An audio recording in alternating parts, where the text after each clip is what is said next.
সুপ্রভাত আমার প্রিয় ছাত্রছাত্রী। আর্টস ম্যাগনেট বিশ্বজিৎ চ্যানেলে তোমাদের স্বাগতম। তো প্রিয় ছাত্রছাত্রী, তোমরা যারা এবছর উচ্চ মাধ্যমিকের থার্ড সেমিস্টারের পরীক্ষা দেবে, তো তাদের উচ্চ মাধ্যমিক শিক্ষা সংসদ কর্তৃক বাংলা বিষয়ের একটা গুরুত্বপূর্ণ পদ্য অন্তর্ভুক্ত করা হয়েছে। তো এই পদ্যটা হয়তো তোমরা অনেকেই পড়ে ফেলেছো বা কেউ হয়তো এখনও পড়োনি। তো যারা পড়ে ফেলেছো তারাও কিন্তু আমার ভিডিওটা একবার দেখো, আর যারা পড়োনি তারা তো একদম দেখোই ভিডিওটা, কারণ তোমাদের পরীক্ষা দিতে যাওয়ার সময় পর্যন্ত, এমনকি পরীক্ষার পরও কিন্তু মনে থাকবে। বিষয়বস্তুর বিশ্লেষণ এমনভাবে হবে বা জানা যাবে, সেক্ষেত্রে তোমাদের এমসিকিউ বলো সমস্ত কিছু দিক থেকে হেল্পফুল হবে। তো তোমরা কিন্তু সবাই একবার ভিডিওটা দেখবে। আচ্ছা, তো কবিতা রয়েছে তোমাদের দিগ্বিজয়ের রূপকথা। কি রয়েছে? দিগ্বিজয়ের রূপকথা। কে লিখেছেন দিগ্বিজয়ের রূপকথা? দিগ্বিজয়ের রূপকথা কবিতাটি লিখেছেন নবনীতা দেবসেন। কে? নবনীতা দেবসেন। এই নবনীতা দেবসেন 1938 খ্রিস্টাব্দে 13ই জানুয়ারি জন্মগ্রহণ করেছিলেন। তার পিতা হচ্ছেন নরেন্দ্রদেব এবং মাতা রাধারানী দেবী। অর্থাৎ নরেন্দ্রদেব এবং রাধারানী দেবীর একমাত্র কন্যা ছিলেন আমাদের নবনীতা দেবসেন। এই নবনীতা দেবসেনের কাব্য ও গ্রন্থ হচ্ছে প্রত্যয়, তারপরে শ্রেষ্ঠ কবিতা ইত্যাদি, এবং তিনি বিভিন্ন উপন্যাসও লিখেছেন, যেমন আমি অনুপম, অন্যদ্বীপ ইত্যাদি উপন্যাসও কিন্তু লিখেছেন। অর্থাৎ কাব্যগ্রন্থ আর উপন্যাসের মধ্যে কিন্তু তিনি থেমে থাকেননি। ছোটদের জন্য বিভিন্ন গদ্য থেকে শুরু করে পদ্য, এমনকি অনেক রচনা বা হাস্যাসক্ত জিনিসও কিন্তু লিখেছেন নবনীতা দেবসেন। আচ্ছা, এই নবনীতা দেবসেন দেবসেন তোমাদের এই যে দিগ্বিজয়ের রূপকথা কবিতাটা নেওয়া হয়েছে নবনীতা দেবসেনের অন্যতম শ্রেষ্ঠ কাব্যগ্রন্থ শ্রেষ্ঠ কবিতা থেকে। নবনীতা দেবসেনের অন্যতম শ্রেষ্ঠ কাব্যগ্রন্থ শ্রেষ্ঠ কবিতা থেকে। আর এটা 1973 সালে প্রকাশিত হয়। কত সালে? 1973 সালে। আচ্ছা, তো আমরা এবার কবিতায় ফিরে আসি বা কবিতায় আসি। আমি রাজপুত্র হলেনি বা দুঃখিনী জননী, দিগ্বিজয়ে যেতে হবে দুয়োরানী দিলেন সাজিয়ে। কবচ কুণ্ডল নেই, ধনুক তৃণীর শিরস্ত্রাণ কিছুই ছিল না, শুধু আশীর্বাদী দুটি সরঞ্জাম। অর্থাৎ আমরা কি জানি, বলছে আমি রাজপুত্র, কিন্তু আমরা যখন কবিতাটা দেখছি যে দিগ্বিজয়ের রূপকথা নবনীতা দেবসেন লিখেছেন, তিনি কিন্তু একজন মহিলা। আবার কবিতায় তিনি লিখছেন যে আমি রাজপুত্র। আমরা রাজপুত্র কাকে বলি? যে যে শৌর্যে, বীর্যে, বলে, পরাক্রমে অন্যদের থেকে আলাদা, অর্থাৎ যে রাজার পুত্র তাকে কিন্তু আমরা রাজপুত্র বলি। অর্থাৎ বিভিন্ন রূপকথায় আমরা তাদেরকে কিন্তু রূপকথা বলো বা আমাদের পৌরাণিক চরিত্র বলো, সেখানে কিন্তু আমরা দেখতে পাই রাজপুত্রকে। তো নবনীতা দেবসেন এই যে দৃষ্টিকোণ, যে একজন ছেলে যে রাজপুত্র হবে, অর্থাৎ যে জেন্ডার লিঙ্গ যে বায়াস, অর্থাৎ জেন্ডার বায়াস যে ব্যাপারটা, অর্থাৎ রাজপুত্র অর্থাৎ ছেলেই হবে, সেই দৃষ্টিভঙ্গি থেকে তিনি কিন্তু সেই দৃষ্টিভঙ্গিকে উপেক্ষা করে তিনি কবিতাটা লিখেছেন যে আমি রাজপুত্র।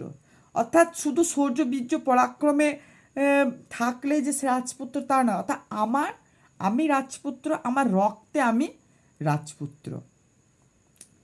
হলিনী বা দুঃখিনী জননী, বলছে হলিনী বা দুঃখিনী জননী, বলছে আমার মা যতই দুঃখিনী জননী হোক না কেন, আমরা রূপকথার গল্পে দেখতে পাই যে দুজন কিন্তু দুজন ক্যারেক্টার, দুটো মাকে আমরা দেখতে পাই, বা রাজার দুটো ওয়াইফ বা বউকে বা স্ত্রীকে দেখতে পাই, যে একজন দুয়োরানী, একজন সুয়োরানী। দুয়োরানীকে যে সমস্ত দুঃখ, কষ্ট, অপমান, বঞ্চনাকে স্বীকার করে হাসি মুখে একদম পার করে, আর সুয়োরানীকে যে একদম সুখে স্বাচ্ছন্দ্যে রাজার সাথে কিন্তু বসবাস করে। তো কবিতায় লেখিকার মা হচ্ছেন দুঃখিনী জননী, দিগ্বিজয়ে যেতে হবে, অর্থাৎ দিগ্বিজয়, অর্থাৎ দিক বিজয়, অর্থাৎ যার যে দিক, আমরা যিনি ইন জেনারেল এমনি আমাদের 10টা দিক, কিন্তু ইন জেনারেল আমরা 4টে দিককে বেশি গুরুত্ব দিই, উত্তর দক্ষিণ পূর্ব পশ্চিম। তো এই যে দিক বিজয়, অর্থাৎ কবিতার নামকরণটাও এখানে সার্থকতা পেয়েছে, যে দিক বিজয়ের রূপকথা, অর্থাৎ 4টে দিকে, অর্থাৎ 4টে দিককে দিক বিজয়, অর্থাৎ 4টে দিককে জয় করতে আমাকে যেতে হবে। কবি এখানে বলছে আমি রাজপুত্র, আমার মা দুঃখিনী জননী যতই হোক আমাকে দিক বিজয় করতে যেতে হবে, অর্থাৎ 4টে দিককে আমার কিন্তু জিতে অর্থাৎ জয় করতে যেতে হবে। দুয়োরানী সাজিয়ে দিলেন, অর্থাৎ কবিতায় লেখিকার মা, অর্থাৎ কাল্পনিকভাবে যে লেখিকার মা, তিনি তাকে কিন্তু সাজিয়ে দিলেন। কবচ কুণ্ডল নেই, ধনুক তৃণীর শিরস্থান কিছুই ছিল না। কবচ কুণ্ডল, দেখবে কবচ কুণ্ডল, এই যে কথাটা বলছে কবচ এবং কুণ্ডল, এই কবচ কুণ্ডল নিয়ে জন্মগ্রহণ করেন আমাদের পৌরাণিক একটা ক্যারেক্টার কর্ণ। কবচ কুণ্ডল নিয়ে জন্মগ্রহণ করে আমাদের পৌরাণিক ক্যারেক্টার কর্ণ, যে সূর্যের পুত্র। এই কবচটা ছিল কর্ণের একটা প্রোটেক্টেড, অর্থাৎ তাকে সমস্ত দিক থেকে রক্ষা করত। কি করত? সমস্ত দিক থেকে কিন্তু রক্ষা করত এই কবচ, অর্থাৎ যে কোনো অস্ত্র শস্ত্র বা অন্য কোনো কিছু দিয়ে তাকে আঘাত করলেও এই কবচ কিন্তু রক্ষা করত কর্ণকে। আর কুণ্ডল হচ্ছে কানের, তখনকার দিনের নারী পুরুষ নির্বিশেষে সবাই কিন্তু কানে কিন্তু কুণ্ডল কিন্তু পরতো। তাই লেখিকা বলছেন আমার কবচ কুণ্ডল নেই, অর্থাৎ ওই যে কবচ কুণ্ডল যে কর্ণকে রক্ষা করতো, চারিদিক দিয়ে প্রোটেক্ট করতো, সে কবচ কুণ্ডল আমার নেই। ধনুক তৃণীর নেই, অর্থাৎ তীর ধনুক, সেটা আমার নেই। শিরস্ত্রাণ, অর্থাৎ শিরকে যে ত্রাণ করে, অর্থাৎ মস্তককে যে রক্ষা করে। আগেকার দিনে দেখতে পাবে যে রাজা মহাভারতের যুদ্ধে তোমরা দেখতে পাবে যে মাথা, আমরা যেমন এখন হেলমেট পরি বাইকে, বাইক চালাতে গেলে, সেরকম মহাভারতে তোমরা দেখতে পাবে যে যুদ্ধের সময় কিন্তু রাজারা মাথার উপর কিন্তু একটা লোহার একটা মুকুট পরে, মাথাকে রক্ষা করার জন্য কিন্তু তারা একটা মুকুট পরতো। এই মুকুটকে বলা হয় শিরস্ত্রাণ। তাকে কোনো অস্ত্র শস্ত্র দিয়ে আঘাত করলে কিন্তু সে যেন তার যেন কোনো ক্ষতি না হয়। তো সেই শিরস্ত্রাণও কিন্তু কিছুই ছিল না, ছিল কি? শুধু আশীর্বাদী দুটি সরঞ্জাম। কি ছিল? দুটি আশীর্বাদী সরঞ্জাম ছিল কার কাছে? লেখিকার কাছে। আচ্ছা, এবার কি বলছে? এই যে আশীর্বাদী দুটি সরঞ্জাম কি কি? এক, প্রথমটা কি? এই জাদু অশ্ব, মরুপথে সেই হয় উট, আকাশে পুষ্পক, আর সপ্তডিঙা সাজে সিন্ধু জলে, তেপান্তরের পক্ষীরাজ, তার নাম রেখেছি বিশ্বাস। কি বলছে? এক, কি বলছে? জাদু অশ্ব, অর্থাৎ পৌরাণিক অশ্ব, অর্থাৎ একটা মানে ঐন্দ্রজালিক, অর্থাৎ একটা জাদু, একটা পৌরাণিক ব্যাপারের যে অশ্ব, সে অশ্ব আছে। এই অশ্বটার কি হয়? এই অশ্ব যখন মরুপথে পার হয়, অর্থাৎ বালির কোনো প্রান্তর যখন পার হয়, তখন সে কি হয়? উট। কারণ আমরা জানি মরুভূমির জাহাজ বলা হয় আমাদের উটকে।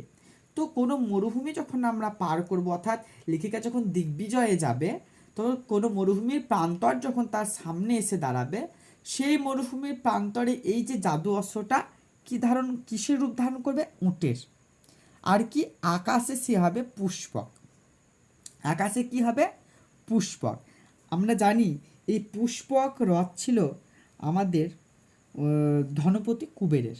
কার ছিল? ধনপতি কুবেরের পুষ্পক রথ। অর্থাৎ এই পুষ্পক রথের সাথে জল, স্থল এবং আকাশ যে কোনো জায়গায় কিন্তু ভ্রমণ করতে পারত। আকাশে বেশি ভ্রমণ করতো পুষ্পক রথ সাথে ধনপতি কুবের। কিন্তু পরবর্তীকালে এই পুষ্পক রথ ছলে বলে কৌশলে আমাদের রাবণ, অর্থাৎ পৌরাণিক একটা ক্যারেক্টার ভালো রকমের, তো এই রাবণ কিন্তু সেটাকে ছিনিয়ে নেয় আমাদের ধনপতি কুবেরের কাছ থেকে। তো সেই জাদু অশ্ব আকাশে হবে পুষ্পক, আর সপ্তডিঙা সাজে সিন্ধু জলে। সপ্তডিঙার সমাস কি? 7টি ডিঙার সমাহার। সপ্তডিঙা কি? 7টি ডিঙার সাহায্যে 7টি, একটা বড় নৌকা। আমরা এই সপ্তডিঙা উল্লেখ কোথা পেয়েছি? আমরা যখন ফার্স্ট সেমিস্টারে পড়ে এসেছি যে মঙ্গল কাব্য, মনসা মঙ্গল কাব্য, মনসা মঙ্গল কাব্যে কিন্তু আমরা সপ্তডিঙার উল্লেখ কিন্তু আমরা পেয়েছি। তো এই সপ্তডিঙা এই জাদু অশ্বটা কিন্তু সিন্ধু জলে কী সাজছে? সপ্তডিঙা সাজছে। আর তেপান্তরের পক্ষীরাজ, তেপান্তর অর্থাৎ যখন একদম বহু দূর যখন পার করতে হচ্ছে, বহু দূর তাকে যখন কোনো মাঠ পার করতে হচ্ছে, সে যখন তার সেই সময় কিন্তু জাদু অস্ত্রটা সাজছে কি? পক্ষীরাজ, অর্থাৎ ডানাওয়ালা একটা ঘোড়া, আমরা যেটা পৌরাণিক বা রূপকথায় কিন্তু দেখতে পাই। এই যে জাদু অশ্বটার নাম রেখেছে কি? তার নাম রেখেছি বিশ্বাস। তার নাম রেখেছে কি? বিশ্বাস। কারণ এই বিশ্বাস দিয়ে মানুষ কিন্তু সমস্ত কিছুকে কিন্তু জয় করতে পারে। নেক্সট 2, এই হৃদয়ের খাপে ভরা মন্ত্রপুত অসি শানিত স্পাতখণ্ড। অর্থাৎ এই হৃদয়, অর্থাৎ লেখিকার হৃদয়ের খাপে ভরা, অর্থাৎ হৃদয় মানমন্দিরের মানে হৃদয় মানমন্দিরের মধ্যে রয়েছে মন্ত্রপুত অসি, অর্থাৎ একটা মন্ত্রপুত তরোয়ার, যেটা শানিত, যেটাকে শান দেওয়া, একদম চকচকে, যাকে শান দেওয়া হয়েছে তীক্ষ্ণ ধারালো স্পাতখণ্ডের, অভঙ্গুর, যেটা কখনো ভাঙবে না, যেটা অভঙ্গুর। তার নাম কি রেখেছে? ভালোবাসা। অর্থাৎ আমরা জানি যে বিশ্বাস এবং ভালোবাসার সাহায্যে আমরা কিন্তু সমস্ত কিছুকে জয় করতে পারি। তারপর লেখিকা বলছে, নিশ্চিত পৌঁছবো সেই তৃষাহর খরজুরের দ্বীপে। লেখিকার বিশ্বাস, অর্থাৎ তীব্র বিশ্বাস রয়েছে যে সেই তৃষ্ণাহর, অর্থাৎ সেই যে তৃষ্ণাকে হরণ করে যে খেজুরের দ্বীপে আমরা কিন্তু পৌঁছে যাব। এবার তোমাদের প্রশ্ন আসতে পারে, স্যার আপনি বলছেন একবার বিশ্বাস ভালোবাসা নিয়ে সমস্ত কিছু পাচ্ছে দিয়ে লেখিকা লাস্টে গেলে খেজুর দ্বীপে চলে যাচ্ছে। তো তোমরা একটা জিনিস দেখবে যে মরুভূমিতে যখন মরুদ্যান যখন দেখতে পাও, সেই মরুদ্যানের মধ্যেই কিন্তু খেজুর গাছ দেখা যায়। অর্থাৎ এই খেজুর গাছকে মিলতে বা মানে দেখা পেতে হলে আমাদের কিন্তু মরুভূমিকে পার করে আসতে হয়। অর্থাৎ বিভিন্ন প্রতিকূলতাকে ছাপিয়ে, অর্থাৎ বিভিন্ন প্রতিকূলতাকে অগ্রাহ্য করে সে মরুদ্যানে কিন্তু আমাদেরকে আসতে হয় খেজুরের সন্ধানে। তো সেই রকমই লেখিকা বলছে যে ভালোবাসা এবং বাস্তবে, এই যে বাস্তবে কবিতায় বলছে যে দিগ্বিজয়ের রূপকথা, তা আমি দিগ্বিজয় করব রূপকথার মাধ্যমে, কিসের? বিশ্বাস আর ভালোবাসা। তো কবিতায় লেখিকা বলছে যে আমি দিগ্বিজয় করব, কিন্তু সেটা রূপকথায়, কিন্তু বাস্তবে কি? বাস্তবে সেটা হবে আমাদের ভালোবাসা এবং বিশ্বাসের মধ্য দিয়ে আমরা কিন্তু এই বাস্তবটাকে কিন্তু জয় করতে চাই। কারণ আমরা চালিত হতে চাই মানবতার দিকে। এই মানবতার পথে চালিত হতে পারলে আমরা কিন্তু অবক্ষয়িত সমাজে, যে সমাজে আজ ভরাডুবি চলছে, সেখান থেকে আমরা উত্তোলিত হব। আমরা মানবতার জয়গান গাইব, যেখানে আমরা কখনো হতাশ হব না। সেই তৃষ্ণা হরণ করে যে চারিদিকে যে মরুভূমি, সেই মরুভূমির মাঝে যেখানে মরুদ্যান দেখা যায়, সেই মরুদ্যানে যেখানে আমরা তৃষ্ণাকে হরণ করি, সেই খজ্জুরের দ্বীপ, সেই রকমই মানবতার পথে চালিত হয়ে আমরা এই বাস্তবকে করে তুলব সেই মরুদ্যান, যেখানে কিন্তু আমরা সমস্ত কিছু ভুলে গিয়ে আমরা মানবতার সকলেই জয়গান গাইব, অর্থাৎ আমরা তৃষ্ণাকে হরণ করব। তো লেখিকা এখানে সেটাই বোঝাতে কিন্তু চেয়েছে। তো তোমাদের যদি ভালো লেগে থাকে তোমরা একটু লাইক, কমেন্ট এবং শেয়ার করে দেবে এবং সাবস্ক্রাইব করে দেবে, দিয়ে চ্যানেলটার কিন্তু তোমরা পাশে থেকো। ধন্যবাদ।